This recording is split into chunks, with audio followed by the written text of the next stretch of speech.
conclusion, which is red, as a primary stain. So guess what's the positive acid fast? Red, right? So for acid fast is the opposite. It's gonna be red. Positive acid fast is gonna be red. So you say, oh, I expect to see red cells from which microorganism for acid fast? You guys remember? So the one that will not work with gram staining. It's resistant, have this thick mycolic acid cell wall. Mycobacterium, tuberculosis, right? So you need to bring it. If you get gram staining, you need, or for acid fast, you need to bring mycobacterium, okay? And it's gonna look, or gonna have red cells, because this is the positive for acid fast. Negative, blue, because in the last step we use methylene blue. Okay. Now, also I wanted to remind you, which stains do we use the water bath? Induce spore, right? We want to induce spores, sporulation. So boiling will induce the spores. So we need the spores. What else? Acid fast, right? Mycolic acid, we want to penetrate the thick cell wall. So know these two. It's going to help you. Whenever you have this stain, you will know what to bring, right? We'll heat it for 5 minutes, both of them. So it's going to be similar. So if you get induced spores or acid fast, bring the water or the beaker with water and boil it. Okay? For aseptic techniques, I can say take this land, take this plate, just inoculate a culture. So bring any microorganism, just streak, make sure there's using aseptic techniques. If you have a tube, you have to sterilize the opening, things like that. Okay, it's gonna be easy. Kirby Bauer method. What do we use it for? Susceptibility. Antibiotics, right? Just remember this. Antibiotics. Kirby Bauer method for antibiotic susceptibility. It's very important. It was crucial to my case. Remember, I got strep and then UTI. They changed my antibiotic based on Kirby Bauer method. They said, oh, the microbe you have is resistant to this antibiotic. We send you another one. Then the other one caused joint pain, and they prescribed me the fourth one. So I had 4 antibiotics in the last 1 month. Hopefully, I will develop microbiota, right? Anyway, Kirby Bauer method, antibiotic testing, okay? I can ask you if this bacteria is sensitive to this antibiotic. Are you gonna see large inhibition zone or small inhibition zone? Sensitive, it will die, right? Sensitive, it will die. Resistant, it will survive. So what do you think? So sensitive would be large. Large inhibition zone, right? And we need to get the results based on the table we have. Okay? And how do we measure it, I'll ask? Using the roller, right? Millimeter? Millimeter, okay. We're gonna measure the diameter of the inhibition zone in millimeter. So those are going to be the questions I ask. If this bacteria is sensitive, sensitive you talked about, resistant, is it going to have inhibition zone or? Probably not, right? It will not kill it because it's strong, it's resistant, strong. You will not see inhibition zone or small inhibition zone. And it's not going to be enough. This is not going to be the antibiotic that we choose. And as a nurse, you will get those reports. I got this report. I saw sensitive, resistant, intermediate. I saw it. So we guys do it really in the lab, and you will read it one day. So this is a very important test for you. Which media are you going to bring for Kirby Bauer method? Nutrient agar? No. It's going to be here if you forget it. Moeller Hinton. Okay? The molar, Hinton, agar. For streak plate method, continuous. So continuous streak plate method, are we using a mixed culture or a pure culture when we do continuous? Pure culture. Okay, this is the question for this. Okay, for the streak plate, coordinate streak plate and radiant, are we using mixed or pure culture? Mixed. So if you got this two, you should bring patient A, patient X, any patient in the world, right? You will not bring me E. coli only. Okay? If you brought it, I will ask you, is this a pure? So you will know. And probably you'll fix it. Okay? Before I tell you, no, that's wrong. I'll give you a chance to fix things. Okay? Alright. For the coordinate streak plate, remember how many times do we streak? 4. Great. For the radiant, 10 10 flames. flames, right. 4 flames, 10 flames. Alright? Now if you get the radiant, I can give you a chance to choose another one because it's time consuming. But some people will say, no, this is easier than the stains. So you can do it if you like. Okay, but I don't like it, so it's your choice. For other dishes, similar to aseptic techniques. For the neutral broth, where do we use the broth? What's the purpose of using broth? A large area. The broth is the liquid. Oh. Large numbers in a small area. What is it? Large numbers in a small area. Alright, what else? Remember the turbidity. If there is the microbe is aerobic, will grow on the top of the broth. If it's facultative, so oxygen requirement. Mainly all of them, you should say oxygen requirement is the best answer for all of them. Okay, it can test oxygen requirement. Okay, so in the top is gonna be aerobic, in the bottom anaerobic. So this is for the broth. What about the deep? Motility and also oxygen requirements, because if they're aerobic they will grow on the top of the line, non-aerobic gonna go on the bottom. Okay, but also movement because they will move. So, bless you. And what do we use for that? Do we use the needle or the loop for the deep? You know, needle. So you better bring it, right? Because you wanna stab it.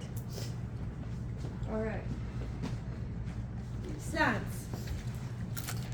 Sure you'll bring the slant, right? What do we use it for? Oxygen requirement, and also reduce the space area so we can surface area. It has a large surface area and a very small tubes. If I want to do 100 plates, it's gonna take space of my lab. If I did 100 tubes, it's gonna be a very small container. So it will help me with my work, but at the same time, oxygen or aerobic microorganisms will grow on the top, right, of the slat. Okay, heat fix smear preparation. So for that, why do we do heat fixing? So to do our stains. To do the stains? To do our stains and washings, the microbes don't get washed away with it. Yes. So from the name, fix the microbe. Okay, fix it on the slide. And what else? Is it gonna be alive or dead? So we're gonna kill it, which is very important. We wanna kill the microbe. All right. What else? We talked about the acid fast already. Endospore stain. So we said we need water bath, right? Which microbe should we bring? Bacillus. Bacillus, right? What's this cell's color gonna be?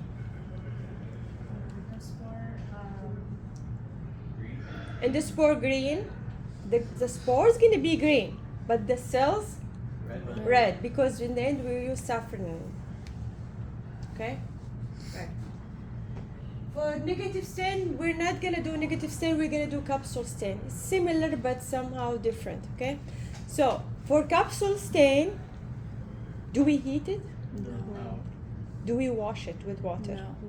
No. Remember that. No heating, no washing. Okay? And which microbe should you bring? Klebsiella. Yeah. Okay. What's the capsule color? Violet? Is it like a blanch? Yeah, no color. It will stain only the cells and the surrounding, remember? Right. Capsules will be clear. The cells and the surrounding will be, if you use crystal violet, purple. If you use saffron, it will be red. Depends on you, what you choose, what you bring to me. Okay? Hanging drop and wet mount. Hanging drop. What's the clinical use for hanging drop?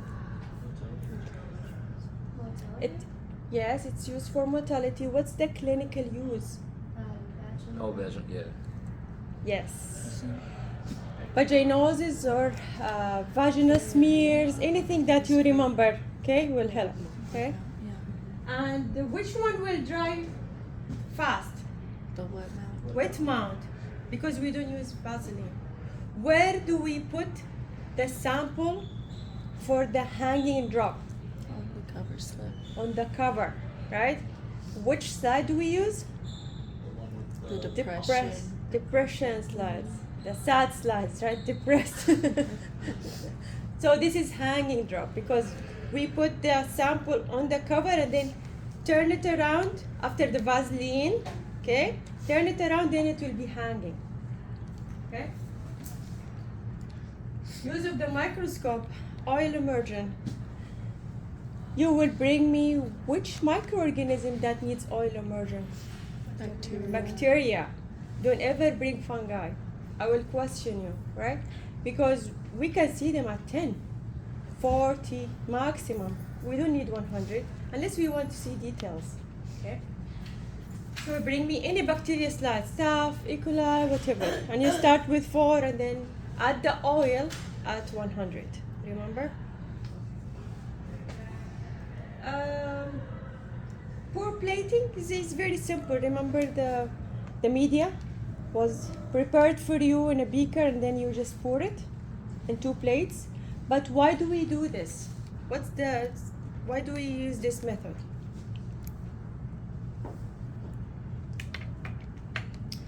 So it is first, pour plating is important for us to isolate. Similar to streak plate. We took those two together, okay? Technique for isolation. How do we do that? We technically make several dilutions of the microbe and then pour them. So you can see distinguishable colonies and you can pick. So it's used for isolation. And also we use them to prepare media for microbial growth, okay? So this is it for the practicum. For today, let me go over what's due today. Okay?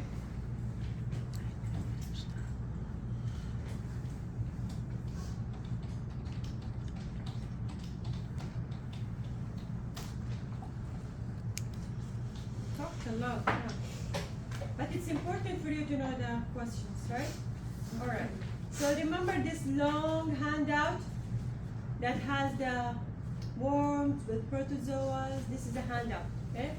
In your lab manual, those pages are wrong, but you know them. Parasitic protozoans and parasitic helminth in your lab manual, okay? The fungi, this one only, I gave you a handout. Don't do the one in the lab. Just answer the questions. Lab manual, just answer the question. There are 3 questions at the lab. Okay? And then you have the insects, lab vectors in your lab manual. Alright, so this is gonna be due tonight. Now today we're gonna read the selective media plates. Where should we report or write the answers or the results in your lab manual? We used blood agar, we use mannitol, and we use EMB. Those results should be posted in your lab manual. We added the unknown because we don't want you to make two plates, technically. So the unknown part of it, just draw it on your unknown form or report, okay? So if it's Staph aureus, it will show yellow colonies on mannitol agar, okay? So this will confirm it's Staph aureus. If it is EMB, E. coli will form metallic color on EMB. So you know this is E. coli, okay? For blood, Streptococcus will lyse blood cells and it will give you positive results if it's Streptococcus, okay? For your unknowns, you're gonna perform the stains that you didn't finish and look at your slides. By today, you should know what's your unknown, okay? If you need help, I'm here. Let me know what's your results. Until now, you can show me pictures so I can help you identify the unknown, right? Yes. Professor, if we're getting our results now for the 3 labs that we missed before, what are we doing on January 4th? Or like, why are we coming back on? That's a good question. Why don't you ask Layla? I complained about that too. Okay. Right? I was Because confused. you guys supposed to do the agars today, but I made them Tuesday because you don't want to do 2 plates. So we combine them together so you can get the results. So on the 4th, you're gonna come and just finish your paperwork and things, and then you leave. Hopefully you leave early.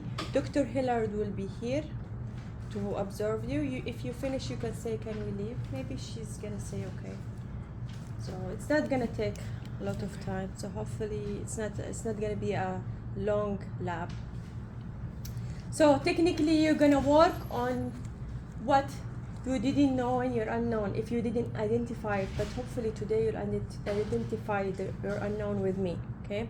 But if you didn't, you have to repeat some of the stains that day because it's gonna be due the following week, or yeah, it's gonna be due the following week, final week, okay?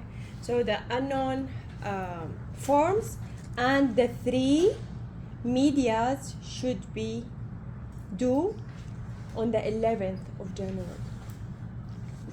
Right? Right, you guys ready? You can start working. Bring your media, differential medias, and start on your stains. If you're done early, I will let you go early. That's my treat to you. Just make sure you know the unknown, okay?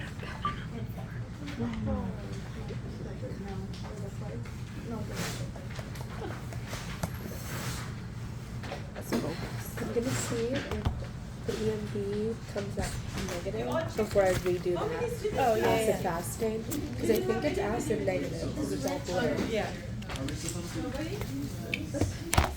And I would just check a different